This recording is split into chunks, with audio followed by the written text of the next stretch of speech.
more on that. Jason Snead joins us, the executive director of the Honest Elections Project. He's here. Jason, good to have you on the show, sir. Thank you. Thank you for having me on. All right, threats to speech. This week, we get a big report from journalists Paul Thacker and Matt Taibbi, and they say that a group called the Center for Countering Digital Hate, which was founded by a British political operative named Morgan McSweeney, has listed in its private documents their top goal of, quote, kill Musk's Twitter, as in Elon Musk. They're trying to shut down free speech. Jason, what's going on here?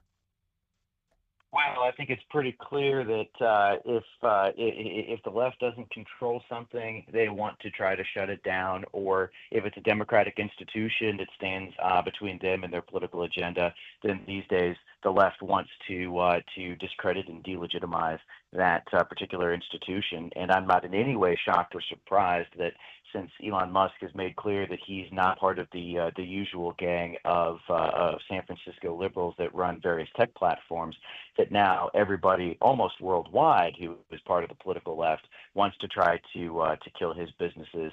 And it's particularly notable that on X, you've got a commitment from that platform, which is unique, to actually allowing for free speech. And that, of course, seems to be the scariest thing in the world to today's progressives. Yeah, who are trying to lock down the debate and make it so that only globalist power is supported. Because when people have open conversations, why is it that Western civilization now has so many leaders who seem threatened by that?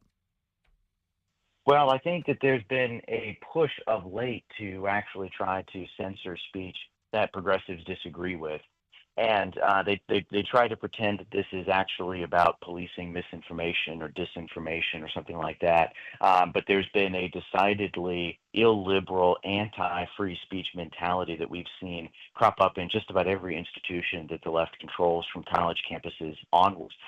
There's just a desire to essentially shut down debate, and almost a belief or a perception on the left that, look, we're right and we're tired of talking about it. If you don't like what we have to say, then, don't talk about it at all.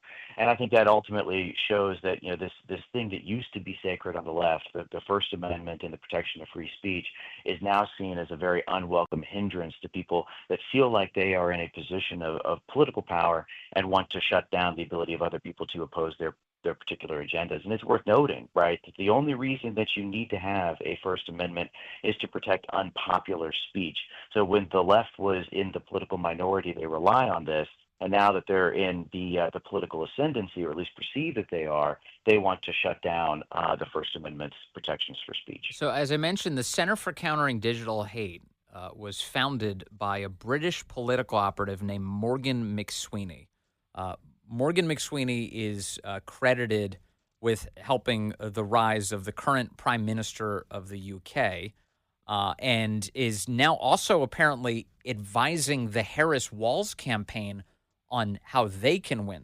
So here you have someone who is involved in offering political advice here in the United States, as well as trying to take down one of President Trump's most well-known backers, Elon Musk. Are those things connected?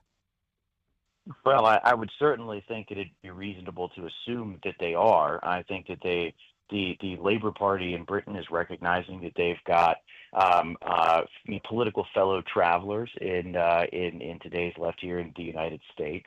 And I frankly was a little bit surprised and shocked to read some of the reports that I was reading that members of the Labour Party are actually coming over here to engage in what is very clearly election interference to help the Harris campaign and to try to prevent Donald Trump from becoming the next president. Yes. Leaning on the scales of American politics so aggressively. There's a reason back in 1776 that we had a revolution. We didn't want the British controlling American politics anymore.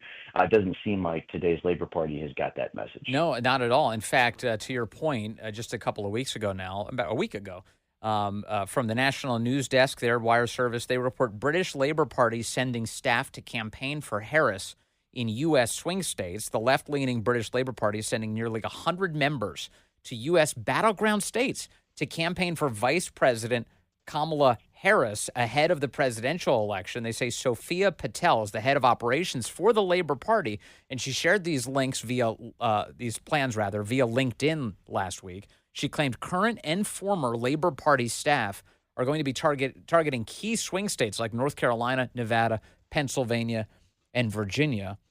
If we go back in time, Jason Snead, to say, let's pick 2016, if 100 Russians had arrived and started door knocking for Donald Trump, what would the left be saying about that?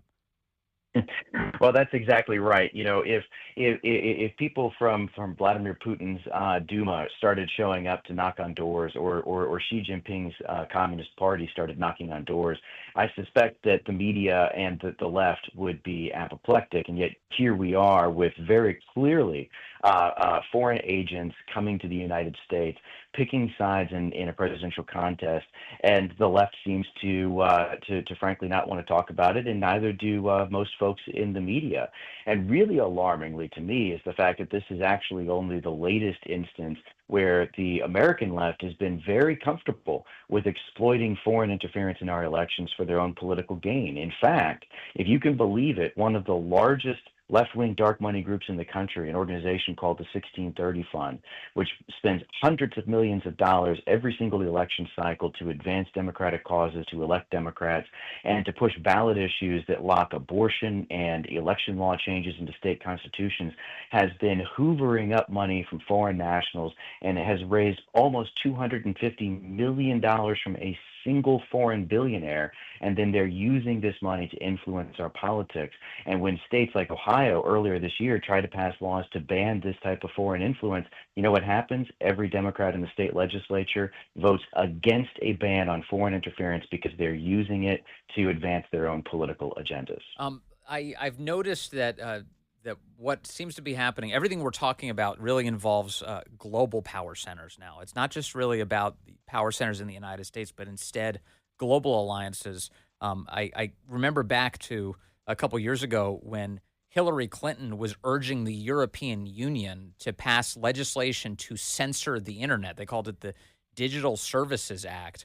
That it seems to me that the international left is basically trying to leverage the laws of any country they can possibly get their hands on in order to create a global censorship regime. So if you have like a big social media company and you've got the entire EU putting the screws to you, it really starts to create a culture of censorship inside of your company. Well, that's certainly right, and there's been a lot of instances where there is a great degree of comfort with what looks an awful lot like a censorship regime. And even here in the United States, there have been attempts by the government to essentially get around and skirt the protections of the First Amendment by getting private companies to censor speech that the government can't directly control and essentially do their dirty work for them. So there is this desire, I think, to shut down and to stifle differences of opinion by claiming that these things are misinformation or disinformation, and the willingness of the left to say that government bureaucrats in this or any country should be in a position to decide what is truth and what is false is, I think, a very alarming proposition. And look, we know how this is going to wind up getting used. Just look at it in the context of the election cycle, right? If you are living in a state that has a voter ID law, the left says that ID law exists only to disenfranchise minority voters. Now, the data does not support that. The polling says that almost 90% of Americans support ID laws, but the left says that a voter identification law is designed to suppress the vote, and anyone who disagrees with that is branded as spreading misinformation. And that's how they will use powers to censor speech. It's not about actually identifying truth. It's about protecting the liberal narratives that they are pushing in politics today. I mean, we're also kind of living through a real life example yet again of the way that the media and again, the left allows certain stories to be told and then stops others from being expressed. So, for instance, this Atlanta kerfuffle over the last 24 hours, Jeffrey Goldberg writes a thin and almost entirely disproven allegation about Donald Trump.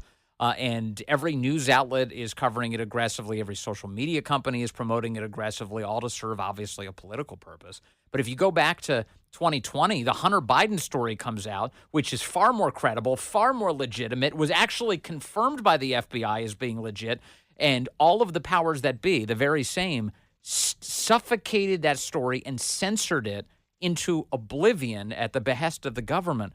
We're really living through a remarkable time, Jason Snead.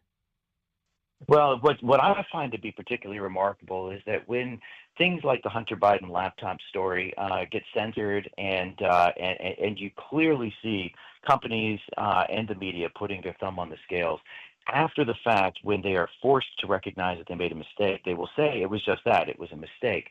But the problem with that is that every single time the mistakes all run in the same direction. And so it starts to look a lot less like some organic, innocent mistake and a lot more like clear instances of very deliberate bias and very deliberate attempts to put their thumb on the scales in Yeah. favor of one political party over the other. Big time. It's a power protection racket. Jason Snead with the Honest Elections Project. Thank you, sir. Really appreciate your time today.